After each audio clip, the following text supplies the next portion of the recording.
is get us started on time. It's great to see so many of you here today. We are recording the session and it's going to be posted to our website. So please feel free to share and pass that along to colleagues once it's up. Anyone you know who maybe couldn't make it this afternoon. For those of you who may not know me, I'm Christine Gibson. I'm a longtime Collins Writing Associate. I'm now the CEO of Collins Education Associates. This webinar is a direct response to many of the conversations that I've been having with teachers and administrators as I work in schools, especially these past couple of months. As we're hearing more and more about AI and its increase in our society, how it's growing in its capabilities, I think a lot of us in education are wondering, what now? How does this change the landscape of K-12 education? Should we be trying to stop this? How can we prevent students from cheating using AI? On the other hand, I think there's some temptation. I find myself wondering all the time, how can I be using AI to make my job a little bit easier? And as a writing company, Collins Writing, I think, we all would probably agree, writing is an especially sticky area when it comes to AI. I think many of us have maybe already come across some AI generated writing in our classrooms, and we're trying to figure out, how do I deal with this? But like most of you today, this is very new for us. I'm still learning myself. I'm not sure we have all the answers to these questions yet, but what we do have is Dan Jones. So Dan is a veteran teacher. He's worn many hats throughout his career in education. And he also, lucky for us, happens to be somewhat of a pioneer in AI enhanced teaching. Dan is ahead of us in a lot of ways in both his understanding of AI and his use of AI technology in the classroom. And that's why he's with us here today. He's going to share some of his experience, hopefully shed some light on the big issue of integrity when it comes to AI, and then answer some of our questions. So with that, take it away, Dan. All right. Good afternoon. I'm going to go ahead and jump right into our presentation. And we'll get rolling.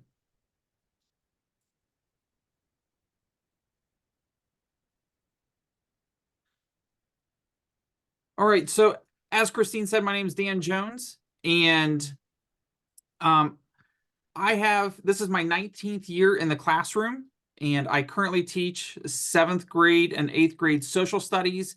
And my journey, though, with AI, it started probably a little over 10 years ago, in that I hated my job. As an educator, I was teaching 7th and 8th grade social studies and 8th grade language arts, and I had just become completely burned out. And I had gone to my principal and my superintendent and let them know, hey, this is my last year as a teacher. I am going to be exiting the profession entirely. And my superintendent she sat and smiled, listened, and she said, well, I hear what you're saying, but I'm not going to let you quit. And I was like, what do you mean you're not going to let me quit? That's kind of, that's up to me. And she said, no, you are a teacher. You're meant to be a teacher, and you just need to find a different way of engaging students. And I said, well, how else do you do that? You tell them what they need to know, they memorize it, and they spit it back to you on a test. And she said, well, I don't know, but I know you'll find it.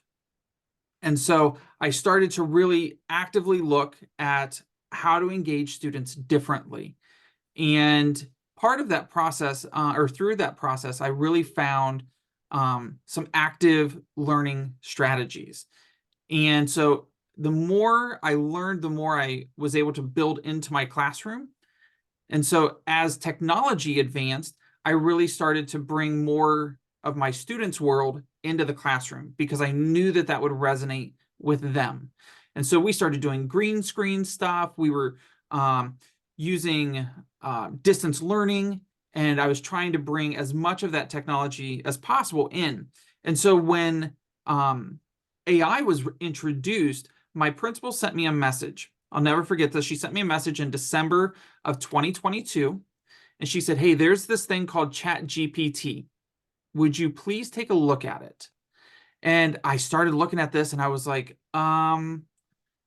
the entire world of education is about to get turned on its head, because now people have access to whatever information they want immediately. And I was playing around. I had it write little stories about my own children. I just put my children's names in it, and I said, can you write a story about my children playing in a field, seeing bunny rabbits and stuff? And it generated an incredible little short story, and it had their names in it. And I was like, oh my goodness, this is absolutely incredible. So the more I played with it, the more I learned how to use it and what it could do. And there were parts of it that were kind of alarming. And there were parts of it, though, that were really exciting. I was like, this has so much potential. And so the more I talked about that with some of my education friends, we were like, okay, this needs to be something that we do for a podcast. And so a professor from Turkey, a professor from Massachusetts, a technology coordinator from New York, and we started the AI Cafe. And so we just chatted about how we're using AI in our classrooms. And it was incredible to hear what's being done across the world, as well as what some of the data concerns were. And so then I dove into a particular platform called School AI. And that platform totally blew my mind, because it was actually centered on having students use AI. And it wasn't just about the educator using AI, because there's definitely a component there that says, you know what, students should use this, teachers should use this. And so I was able to partner a lot with School AI. And so I'm now part of their insider group, and we just share back and forth different things that we're trying with their platform, and it's been incredible. And so through all of that experience, I've now started doing professional development for schools and districts that focus on how can we use AI in our classrooms. And so that's kind of the journey that I've been on, from wanting to exit to now being so passionate and excited about what can happen in our classrooms, that I just want to share that energy and that knowledge with anyone who will, give me 5 minutes to listen. So artificial intelligence, like I said, a lot of times it can seem like this, I'm not going to use it at all. I'm against AI. This is not for me. But the truth is, we use it every single day in our daily lives, whether that's when we turn on Netflix and all of a sudden here are some movies that you may enjoy, and it gives those suggestions. That's AI, because it's looking at what you have already watched and then making suggestions based on that. When you log into Amazon and it says, here are some products that you might be interested in. Again, it's based on your shopping habits, and those suggestions are all AI oriented. Google Maps, every single time you make a wrong turn, it's not just a satellite that's projecting your location. It's AI that is guiding you on your journey.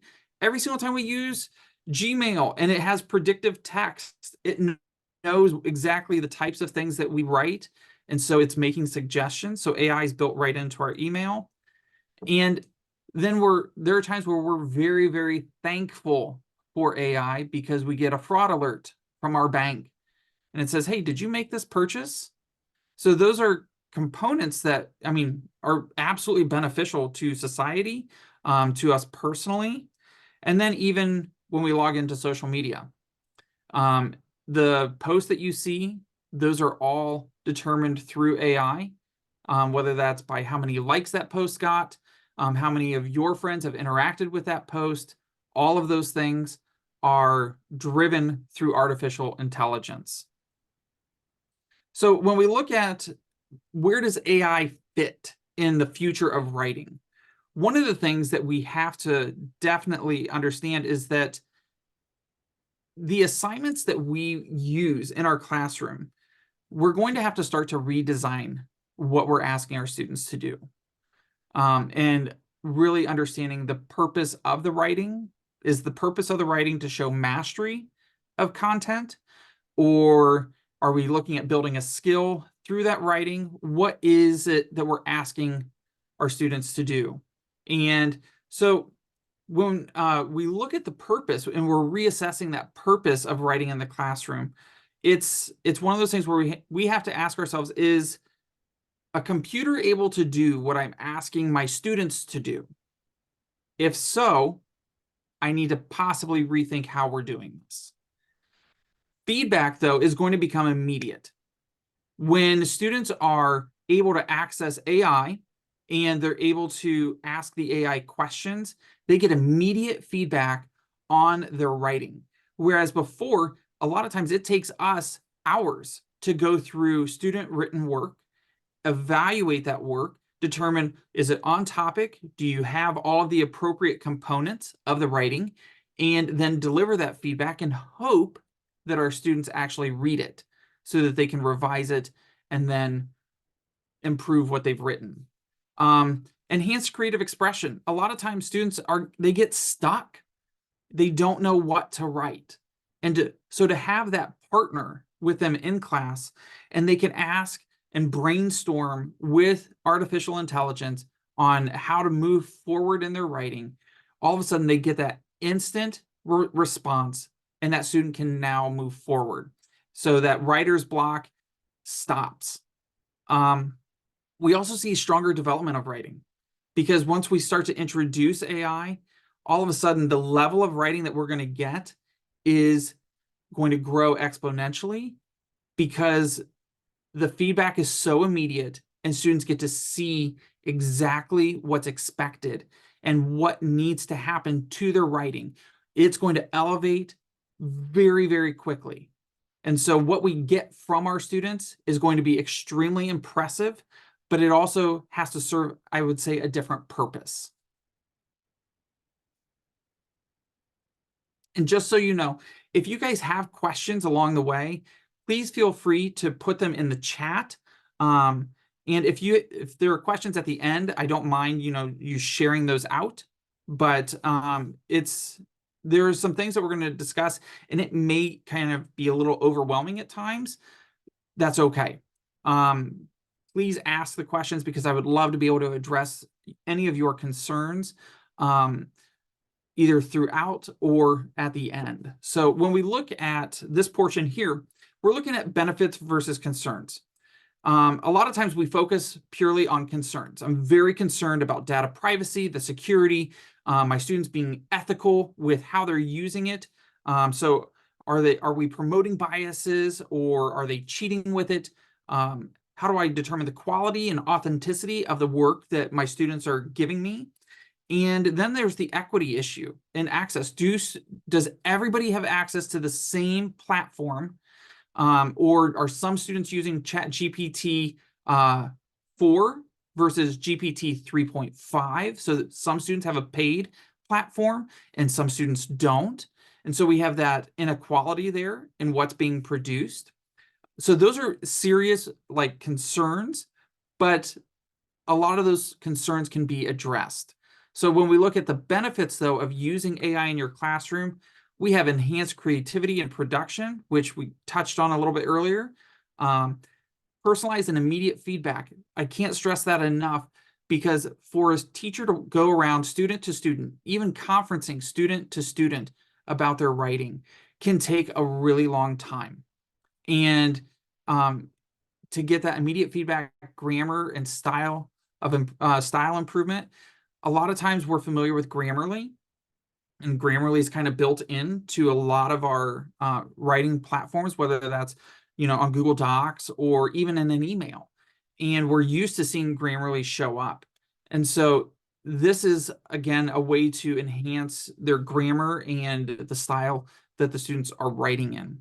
So content generation support. So we can get AI to help us with outlines, to help us with ideas when we get that writer's block.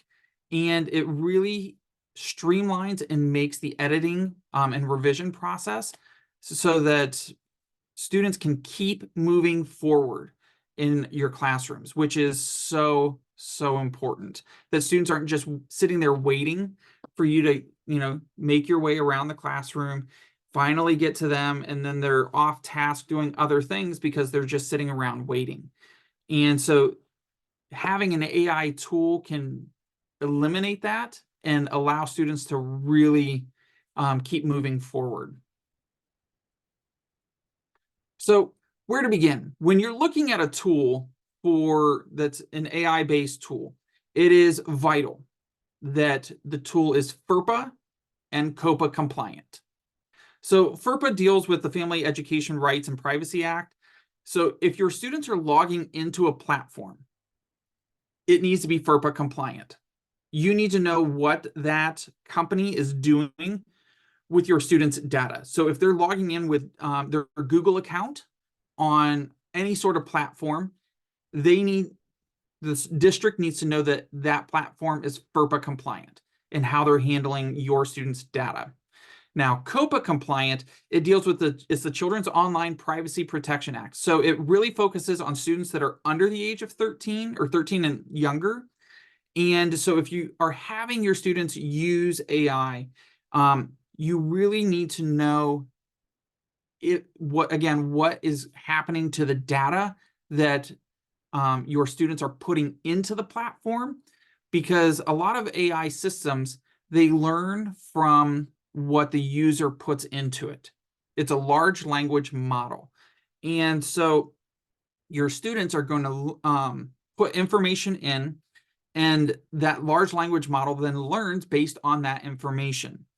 So what's really interesting, though, is if something is FERPA and COPPA compliant, one, that's a big deal. But two, there are certain COPPA compliances where you have what's called a walled garden. And within a walled garden, your data, the things that your students put into an AI platform, stay on a server. They don't get farmed out to every third-party company that wants access to that information. So a walled garden system, one, if something's COPPA compliant, that information has to be stored on a US-based server.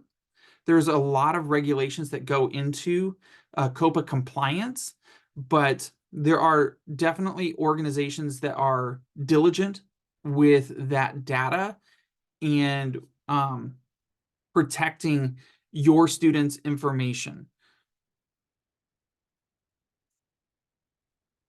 So these two organizations, we've got Magic School, which some of you may be familiar with, and then you have School AI. So Magic School, within the past few days, has released a platform dedicated for students to use. So because they've made a platform for students to use, that means that they have gone through FERPA and COPPA compliance. So we'll dive into each of these platforms a little bit further, but School AI, again, that's a platform. I've been using School AI for a few months now with my students, and it has been a game changer, like absolute game changer for getting my students' writing to be elevated. So when I built my curriculum, I wanted to think through, how can I put AI into my classroom so it's easily accessed by my students? So this is a page out of my curriculum that I designed to look like a streaming service. And so my students, all they have to do is click on the digital version of me. It says, I'm your virtual Mr. Jones. Do you have any questions I can assist you with? And the students just click on my little icon there, and then it takes them to a page that looks like this. And it says, welcome to our exploration of the United States Constitution. Let's dive into the foundation of American government and see how it aims to create a more perfect union. So then the students are able to engage with this AI. The great thing here, when a student gets the code and they click on it, they have to put in their name. And that name turns into a tokenized name. It's just a string of letters and numbers. That's all that School AI can see in regards to this particular conversation. I, as the teacher, I get a different view. I get to see something that looks like this. So on my end, I get to see all of the students that are in my class that have started using this particular chatbot that I've made. And mind you, it takes literally no expertise in technology to be able to make these. You can make it in under 2 or 3 minutes. But I get data, which is awesome. I get to see exactly how my students are using this platform. So you can see the top student is showing thoughtful engagement and drafting legislation. They're understanding that component of the legislative body. And then I get a more detailed explanation. They seem to be engaged and interested in discussing the purpose of the preamble. I see that somebody's seeking feedback on their summary about the executive branch. So-and-so's struggling in their previous summary of the legislative branch. That's a great cue for me, because we all know that students are masters, absolute masters at looking like they're working when they're not. And the thing is, they can trick their teacher, but what they can't trick is the AI. The AI knows exactly you are working or no, you're not. You're on task or no, you're not. And when I first started using this, I'll never forget, day one, I had a student, we were covering, it was a 7th grader. We were looking at the decline of feudalism. And the student immediately jumped on and said, hey, can you DoorDash me some Taco Bell? And the AI responded, you seem to be a little off task. Let's get back to the decline of feudalism. I was like, yes, this is a win, because the AI isn't getting distracted. It's not doing whatever the student has asked it to do. It is refocusing the student to be on task. And then I get a little prompt that says that so-and-so is off task. So I'm able to directly engage, and it gives me more of a streamlined approach, because I know exactly who needs help, even if they don't raise their hand. So this is a fantastic tool. This is all run through School AI. And what I can do, though, is I can see their entire conversations. If I click on a student, I get something that looks like this. And you can see that I get to see their entire conversation. I know what the student has put in for their summary, and then the AI gave feedback, which is awesome. It didn't rewrite it for them. It provided feedback. It said, hey, you're doing this very, very well. Or you might want to add a little bit more here. So those sorts of things are incredible tools, because we all have that concern of cheating. Our students are going to use AI to cheat. They're just going to put in, I need you to write an essay about that is a character comparison between 2 characters and The Outsiders, and I need you to include 3 spelling errors, 2 grammatical mistakes, and have it written at a 10th grade level. And sure enough, ChatGPT will do that. It will include the grammatical mistakes. It will include your spelling errors so that it looks like a student wrote it. But one of the benefits of a program like School AI is that I can see the entire conversation. So when a student brings up their essay or summary and says, hey, this is my summary that I wrote, and I can say, well, let's pull up your conversation. I want to see how this thing developed. And so then I can actually look and sit with the student, and we can go through the development. I can see their thought process. I can see what they added, what they changed, so that it became what it is. So it's a different way of going through the editing process with your students. And you actually get to see their thought process, the questions that they asked to help develop their essay. So this is a fantastic tool, absolutely fantastic, and it's free. So this tool, it's used, I mean, there are free accounts, but I highly, highly recommend getting the paid prescription or paid licenses for your school, because it gives you access to, you'll see where it says assistance. You can get a version of ChatGPT for teachers. It's dedicated to education. So it's got that lens built into it. The free version, you have ChatGPT essentially 3.5. With the paid version, you get GPT-4, which is awesome. And you don't run into as many issues. Also, the number of participants per class goes way up. So because you can max out on the number of participants per chat session in the free version. So again, paid version, and it's super reasonable, I will tell you that.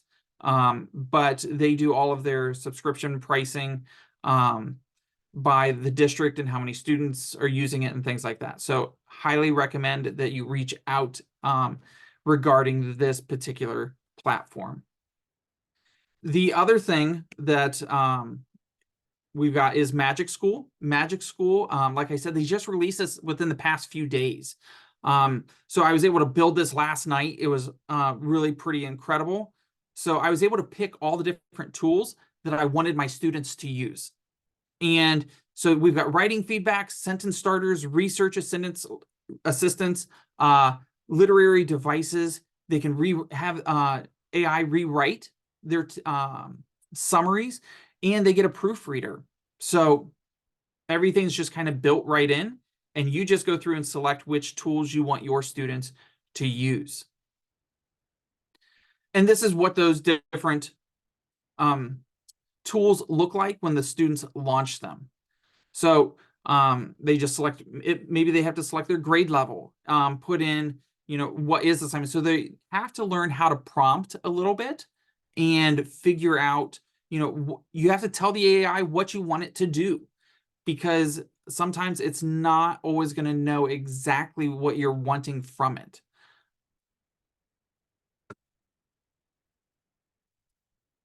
Now, Christine, I'll turn this over to you because this is a little tool that I made for you all, and it is something that I think you will find very, very helpful.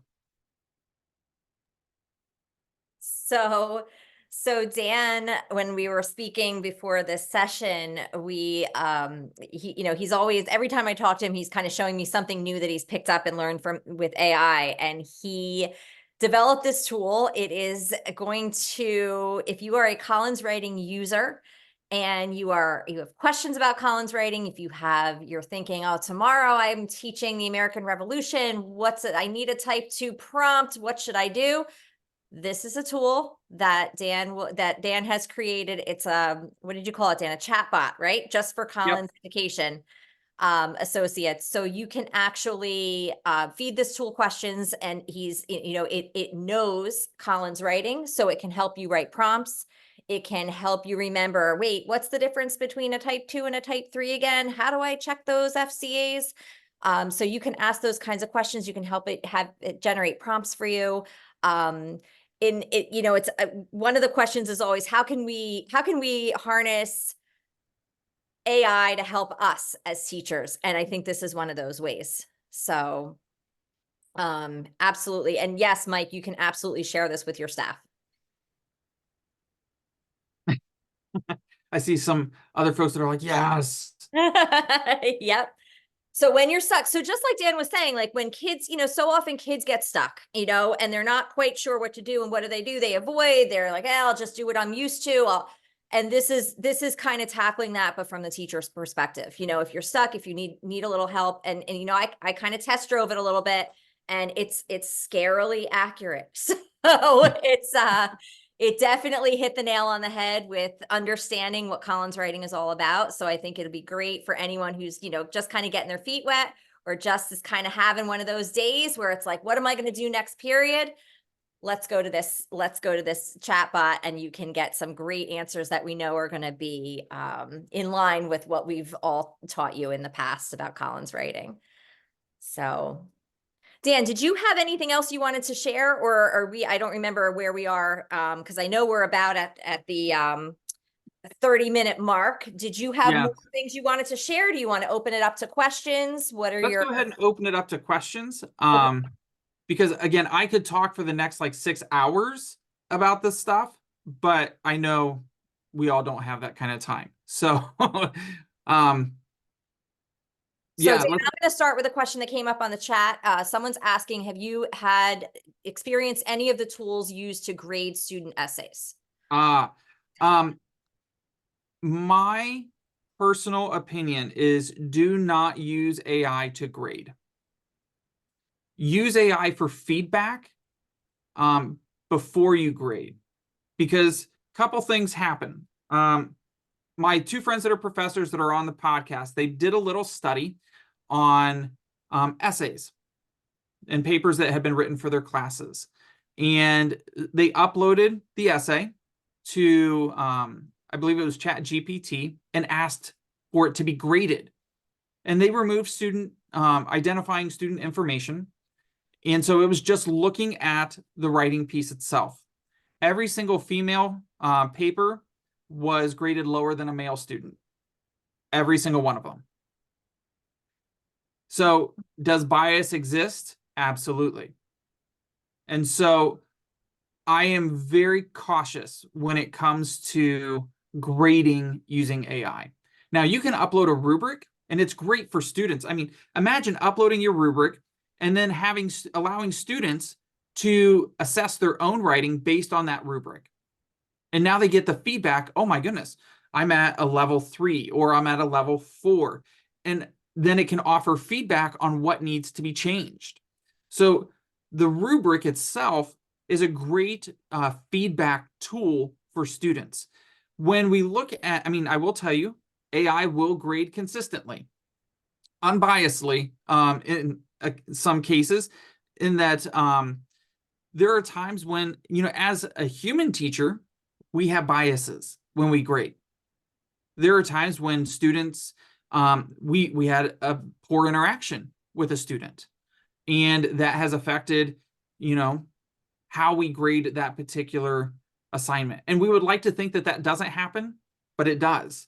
Our mood, the day that we had, that can all impact how we're grading assignments.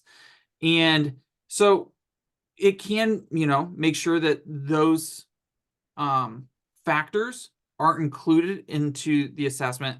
But I still believe very strongly that if we use AI for feedback prior to assessing the student's work, we're going to get a very different level of work. And it'll actually make our grading that much easier. And I think to connect that to what many of you know about Collins writing, we always emphasize that feedback piece. Feedback and grading are not really one and the same. They can overlap, but they're not the same. So this is a way, we often have the kids who finish their work, they come up to us, is this good? Can you look at this? This is a way to turn that to the AI so that the kids can get that feedback, but they have to apply the feedback. It's not, it might give them kind of a score based on how they prompt it, but they're going to have to apply that feedback. And as Dan showed us earlier in the session, if we are using one of the tools that he has shared with us, we can actually track the conversation that kids have had so that we can see, well, what feedback did the AI say they should do? Did they actually apply it, or did they just blow right past it and say, well, no, I don't really feel like doing that? So I think that really aligns closely with what we try to emphasize. And for those of you using FCAs, now the students know what those FCAs are. They know what we're looking for in the assignment. They can now use the AI to provide them feedback on those specific things. So it's not just, how's my paper? It's, how did I do with using literary devices? Or do I have varied sentence beginnings? And they can then use the response from the AI to refine their work, rather than they're coming to us, but we just can't get to them that fast. So now they're kind of turning to another source. And when you look at the amount of feedback that we put on writing that we're grading, and the hours we spend putting feedback on graded work, that feedback's not going to change that piece of writing. They're not turning it back in necessarily. Right. So, and we just hope and pray that our students actually read what we put down for feedback, knowing full well that they probably don't. They look to see what grade they got, and then they move on. So if we can use AI as that feedback tool initially, oh my goodness, absolute game changer when it comes to how we're grading, the types of things that we're grading. It'll be amazing. Dan, we have another question. You mentioned bias before with girls versus boys. We have a question.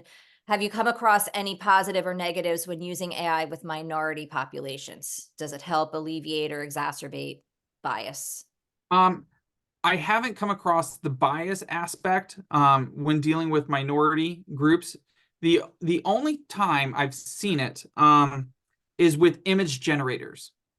So if you're using an AI image generator, we did a poetry unit, and it was for our literacy night. And all the students had to write various poems, but then we used an AI image generator. I did that. It's not a tool for students to use. It's not FERPA and it's not COPA compliant. So I use that. And when we generate images, if I said, I need a picture of a nurse helping a patient in a bed, it's probably going to give you a female who is white. And if you want something that's not that, you're going to have to be very specific in what you're asking for. I need an African American male who is helping a Hispanic woman lying in a bed. Then you're going to get a more diverse image. But there are certain biases, whether that's gender bias or racial bias, that is built into a lot of image generators. It's one of the things that got Google into a lot of trouble, and their image generator had to be taken down, and Google lost $90+ billion with their image generator. But in regards to really seeing it in a generative AI as far as like a writing tool, I don't see it as much. It might refer to a teacher as a she just automatically, given that the large majority of teachers are women. But I mean, obviously, there are men who teach as well. But it's going to use, it might have certain biases like that, that we just have to be like, well, okay, I need to edit, because we have to edit anyways when it comes to what AI produces and not just copy paste. Does that make sense?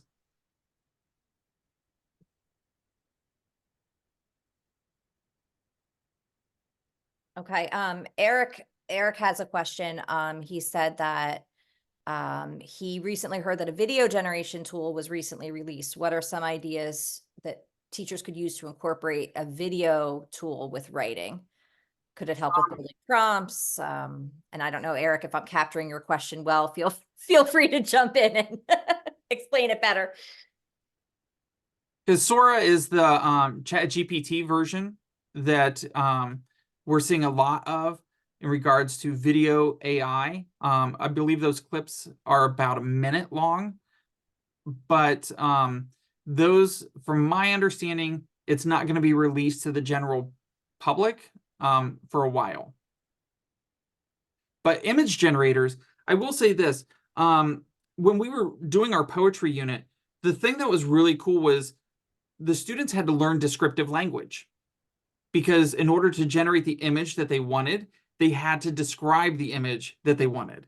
And they had to realize, okay, when I say, you know, because probably the craziest image I had to generate was a polar bear drinking a pink teacup sitting in a tornado. I was like, okay, but by golly, it can generate that.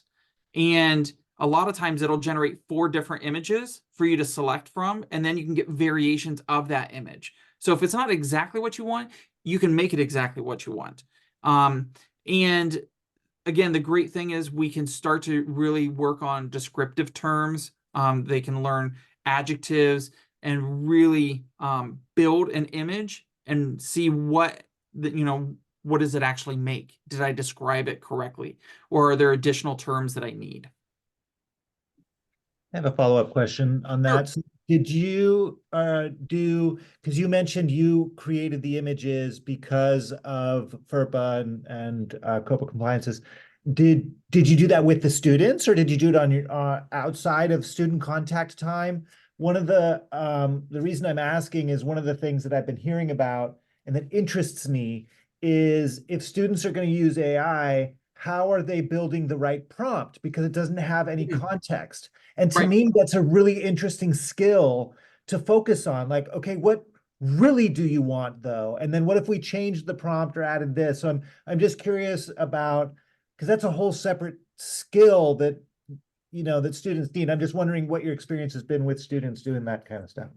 Right. Okay. So one of the things that is really important is there's an acronym that I always take staff through, and it is called PREP and EDIT. So PREP, you're looking at the prompt, the role, the being explicit in what you want it to do, and then setting parameters. So when we look at the, preparing that prompt, that holistic prompt, you can tell it, I need a quiz or a multiple choice quiz. And then you give it the role. You are a biology teacher in 10th grade. And then you can tell it, you can even tell it where it's from. You're from Ohio, you're from New Jersey, you're from, Delaware. And that way it's got a little bit more information to work off of. And then we give it an explicit prompt. I need a 10-question quiz that focuses on Bloom's taxonomy. And I want to make sure that I have application questions, analytical questions, and then I would also like a Webb's depth of knowledge level 4 question. And please also provide an answer key. And then you have to set parameters of, I want this based on this particular standard. And then you put that in there and it will generate it. And it's incredible, absolutely incredible what it will provide. Then there's the edit, and not having it directly in front of me. It essentially, it deals with, you're going to evaluate, you're going to really discern what what it's looking or what it's producing, because you are the expert in the classroom. And if we just copy and paste what it puts out, one, we're going to give inaccurate information, because AI can generate inaccurate information and biased information. And then we have to translate that into what we want it to be. So we've got a great base to start off of, and it may be great all on its own, but we have to make it our own. And we have to really show that this is, it's our work. We just had help with it. And the thing is, you had the smartest person or the smartest entity helping you along the way, because it has access to more information than your best friend who is, a molecular scientist or whatever. This entity that you're working with, it has access to so much information, absolutely an incredible amount of information. So I think I'm hearing this from both angles. As a teacher, we have to learn how to prompt AI effectively to get the results we want. The quality of the results will reflect the quality of what we told it. But I think this then ties back to Eric's question, which is learning how to prompt AI is a key skill, not just for us as teachers, but for students who are going to be moving on into a workplace that most likely is going to have them engaging with AI. So they have to be adept at being able to ask the right questions. It's not so easy as write my paper on, cell division. They have to be able to, be more explicit in their instructions, and then discern, is this a good result? Is this what I really wanted? And how do I make this better? Whatever it is that they're asking it to generate. Because the moment we say we're not allowing this, we're not preparing our students for the future. Yeah. This is their future. This is not going anywhere. And it is only going to get better from here. The great thing, though, is the AI platforms, a lot of them are so similar in like prompt development that once you learn how to prompt, your learning curve becomes much smaller when you move from platform to platform. Because now, I know how to generate a prompt. I'm going to put it in this way. And then you get incredible results. Or I wonder, you start to use that I wonder part, the curiosity aspect. I wonder if it could do this. And so you ask it, can you do this? And it says, certainly, of course I can do that. And then you're like, oh my goodness, my whole world has changed. And so we're outsourcing the heavy lifting. We're outsourcing the doing with a lot of the mundane tasks in the classroom, but we're not outsourcing the knowledge. We still know whether what it produced is accurate or not, because again, we are the knowledge experts within our classroom. We've gone to school for this. We have done this. And so you may have, like for me, I've been teaching for 19 years. I know my curriculum. So I'm not outsourcing the knowledge. I'm not just hitting copy paste, but I am outsourcing the doing. Things that normally take 2 hours to complete, you can get done in 10 seconds. And that could be generating lesson plans, when we're looking at the writing and providing feedback and rough drafts and all of that sort of, oh my goodness. They now have instant access, which is incredible. Wow.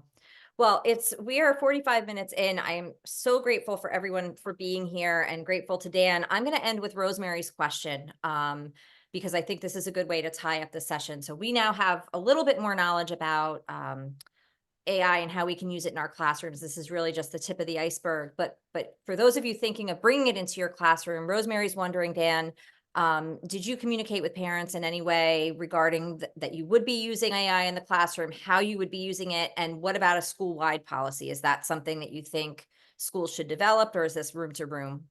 What are your thoughts? I would say that if you can develop a school-wide policy, that's important. Determining which platforms you're going to embrace and which ones you're not. I will say a platform like ChatGPT, one, it's not FERPA and it's not COPA compliant. And so having students use that, it's different at a college level than it is at a K-12 level. And so that's not a platform I would encourage. But I would definitely have the conversation. Like I went to my superintendent and I said, look, this is what I would like to do. And so we did the research. We looked into, the FERPA and COPA compliance. We talked with the company. We met with them, and we really wanted to hear how they're using data. What are the differences between the free plan and the paid for plan? And it was pretty eye-opening and reassuring at the same time. So I would definitely develop a policy. This is what we expect. But again, there are certain tools that I would discourage. And one is even an AI, like an auditor to see, was this written by AI or not? Because companies have actually been sued because they've claimed something is AI written and it wasn't. The student was able to come back and prove exactly, all of their revisions, everything that they've done. And people have lost scholarships over it. And so it's created a lot of issues. So there's not really a good AI detector out there. The best AI detector is you. You know your students. You know how they write. If Johnny never turned something in and all of a sudden has a 4-page essay that's absolutely incredible, looks like it's college level, and is using words that you don't even know, you have that conversation with them. You're the best detector because you work day in and day out with your students. And you need to talk with them. You need to have those conversations. If they turn something in, ask them about it. Ask them to explain it and see what types of things they come up with. So I would definitely develop policy as a district, definitely as a building.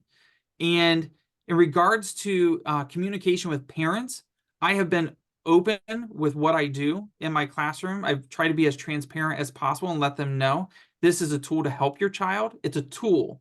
It's not a way for your child to just get an A or to, hit copy paste and be done with an assignment in 30 seconds. It's a tool for building and constructing, but it's not an end, if that makes sense. And I think what I would sum up by saying is if any of you are, really interested in kind of dabbling in this, but you haven't used it yourself, I think you have to start there is kind of play around with it yourself so that you can see how does it respond to the things that you're asking. I mean, have fun with it. You can, what books should I read this weekend? I mean, you can put in all kinds of things. Absolutely. and just get used to how it works and what kind of responses, because I think the more comfortable you are in anticipating how the AI will respond, the more comfortable you will be with your kids. So that's the first thing I would say. And then the second thing is contact Dan. He is available. You know, he was gracious enough to do this for us this afternoon, and I'm so thankful for that. But you can contact him, info@collinsed.com. And he will, you know, we will make sure that he knows that you're looking for him, and he can talk with you. He can answer questions. He can set up training for your staff, for your colleagues, virtually, in person, an hour, a day. You can, you know, talk with him about that and see what he can bring to help you to get more comfortable with this. And especially, like I said at the beginning, as writing teachers, as teachers who use writing in our classrooms, we want to make sure that we're giving kids the tools they need and understanding how the AI is going to affect that. And I think this has been a great start to just kind of opening our eyes to what's happening with that topic. Okay. Thank you so much for this opportunity. It's been great chatting. And again, we could go on and on, but I definitely want to respect your time. So thank you so much. Thank you so much, everybody. Have a great afternoon.